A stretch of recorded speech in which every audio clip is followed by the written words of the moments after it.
Well, hello, my friends.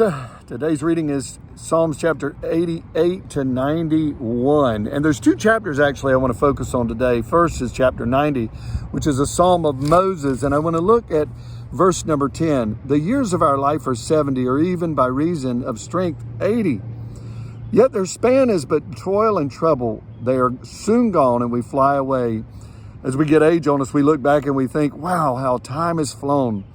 And I want to say it's important for us to examine our days and to think about our future, but think about our past. You know, some people want to hide their head in the sand and don't want to think about life. But it's important for us to think about life. In verse 12, so teach us to number our days that we may get a heart of wisdom.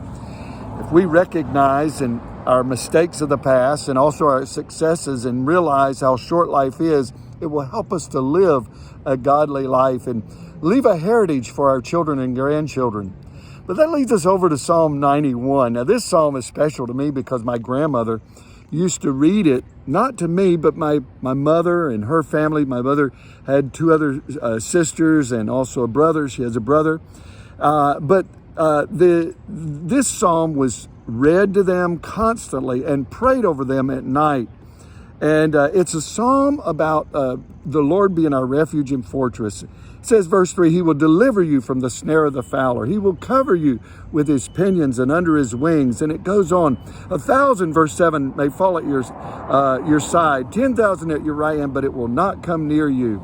And he goes on to the very last verse, says, with long life I will satisfy him and show him my salvation. Now, my aunt, who's still living, she's, I believe, around 95 years old, but she said the reason she has lived as long as she has because her mother, my grandmother, would pray this prayer over her. And my mother lived to be 87. My other aunt of that family was 92, I think, but she passed.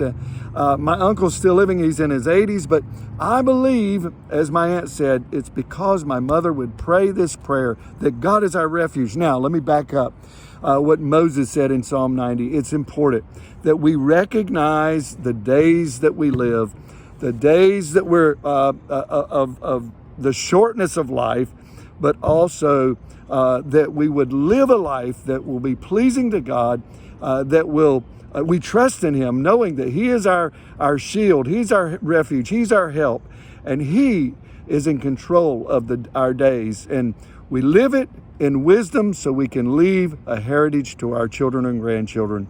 Well, God bless you. I hope you have a wonderful day. We'll see you again tomorrow. Bye-bye.